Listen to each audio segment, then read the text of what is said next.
Hello students, আজকে তোমাদের কাছে আমি শ্রীকৃষ্ণ কীর্তনের পর্ব 3 নিয়ে চলে এসেছি। দেখো, শ্রীকৃষ্ণ কীর্তন কাব্য পর্ব 3। এর আগে আমি 2টো পর্ব রেখেছিলাম, যাতে টোটাল 40টা প্রশ্ন আছে। এই পর্বেও 20টা প্রশ্ন আমি রেখেছি। এবার চলে আসছি আলোচনায়। দেখো, প্রথম প্রশ্ন, শ্রীকৃষ্ণ কীর্তন কাব্যের দ্বিতীয় খণ্ডের নাম কি?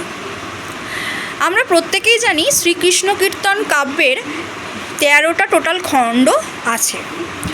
সেখানে দ্বিতীয় খণ্ডের নাম হলো তাম্বুল খণ্ড। পরের প্রশ্ন, কাব্যের নৌকা খণ্ডে কয়টি পদ আছে? কাব্যের নৌকা খণ্ডের 30টা পদ আছে।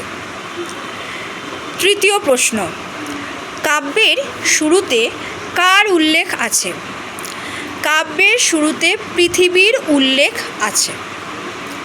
তারপরের প্রশ্ন, রাধা কৃষ্ণের স্বর্গীয় নাম কি?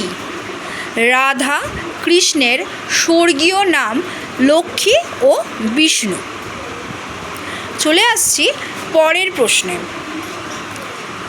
কাব্যটি কী ধরনের?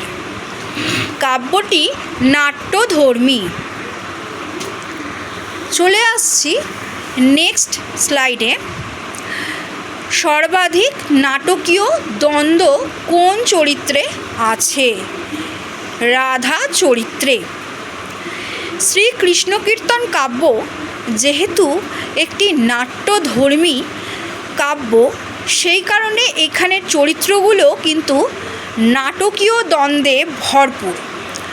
সর্বাধিক নাটকীয় দ্বন্দ্ব যে চরিত্রে আছে সেই চরিত্র হলো রাধা। পরের প্রশ্নে আসছি, নীল জলদ সম কুন্তল ভাড়া। নীল জলদ সম কুন্তল ভাড়া, বেকত বিজুলি শোভে কাঞ্চন মালা। এখানে ছত্রটি, এই যে ছত্র, এই ছত্রটি কোন খণ্ডে আছে? দান খণ্ডে এই ছত্রটির উল্লেখ আছে। চলে আসছি পরের প্রশ্নে, দান খণ্ডের পদ সংখ্যা কটি?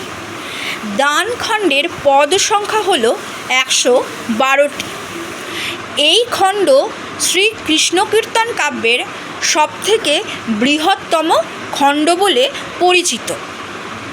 চলে আসছি পরের প্রশ্নে, কাব্যের রাগগুলোর নাম বলো।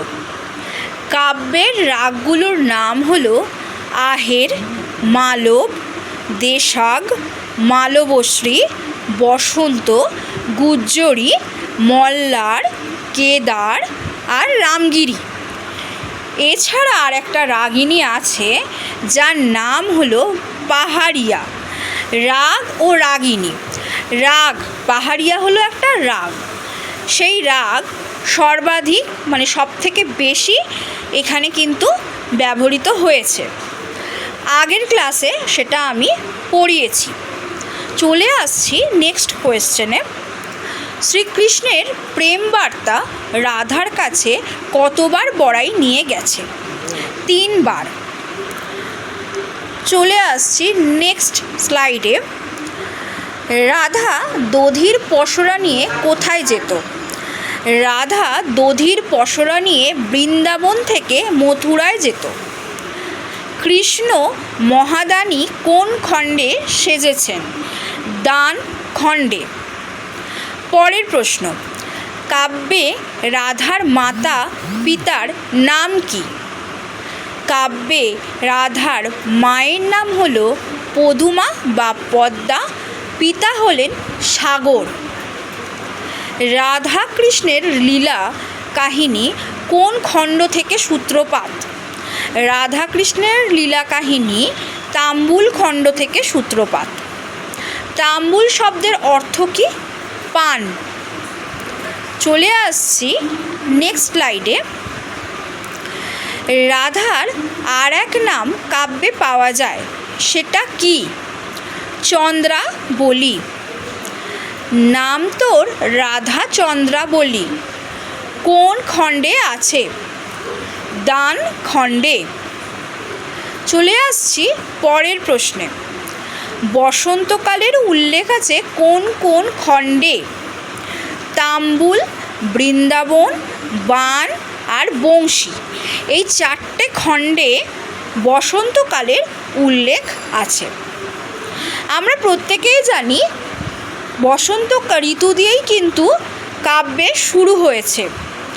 তাম্বুল খণ্ড দ্বিতীয় খণ্ড, বসন্ত ঋতু দিয়ে কিন্তু সূত্রপাত। চলে আসছি পরের প্রশ্নে। আইহনের পিতামাতার নাম কি? আইহন যে ছিল রাধার স্বামী, তার পিতার নাম হলো গোল আর মাতার নাম হলো জটিলা। কাব্যের দ্যুতি চরিত্রটির নাম কি? কাব্যের দ্যুতি চরিত্রটির নাম হলো বড়াই।